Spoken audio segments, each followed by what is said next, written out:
Welcome to the State of Ohio. I'm Karen Kassler. This week brought the 8th and final State of the State speech John Kasich will deliver as governor of Ohio, which he did in his hometown of Westerville on the campus of Otterbein University. Correspondents Joe Ingles and Andy Chow were there as part of our live coverage of the speech on Tuesday night.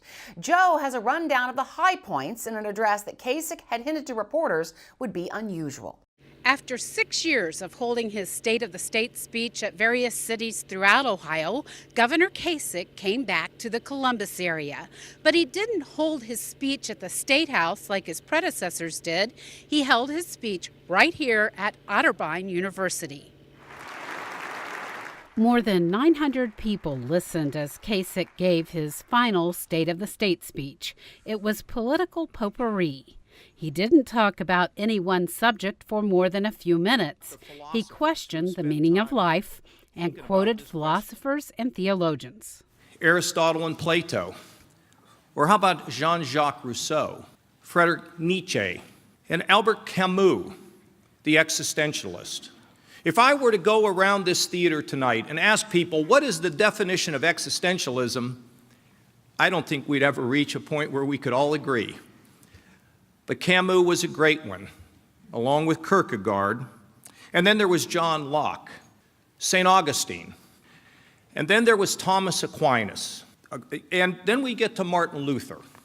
And then one of my heroes, William Wilberforce. Kasich continued on about secular humanism and religion, and he was at times hard to follow. He said Ohioans need to work together to improve communities and the state. We need to live a life, all of us, a little bigger than ourselves. Live a life a little bigger than ourselves. And you know what it's all about is human connectiveness, that we're connected to one another. When the police officers in Westerville were killed, then somebody who lived up near Lake Erie lost a little bit of themselves. When a little boy drifts ashore on a raft from a foreign country and dies on the beach, we all lose a piece of ourselves. Kasich didn't announce any new programs, but he did tout positive work on opioids in Ohio, though numbers of deadly overdoses are still rising. He didn't talk much about his new gun law proposals or about his plans to merge education into one agency. And the only news he made was that the state will soon open its largest state park, to be named for Jesse Owens, but he didn't say where. And while Kasich didn't talk much about his accomplishments while in office, he was reflective. I've just done everything that I can do. I've done my best.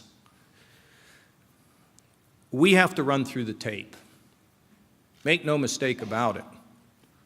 We're not quitting until we turn off the lights because we have so many things to do. And Kasich continued his tradition of honoring 3 Ohioans with Courage Awards. One was a young woman who developed an on-campus mental health program at Kent State. A 10-year-old boy was honored for taking $300 that was meant for an Xbox to help the homeless. And the third was a woman who put her own life in danger while rescuing victims of the shooting in Las Vegas. Kasich urged governors who follow him to continue giving the Courage Awards during future State of the State speeches. But he didn't urge lawmakers to do what many have been wanting to do for the past few years, move the event back to the State House. Joe Ingles, State House News Bureau.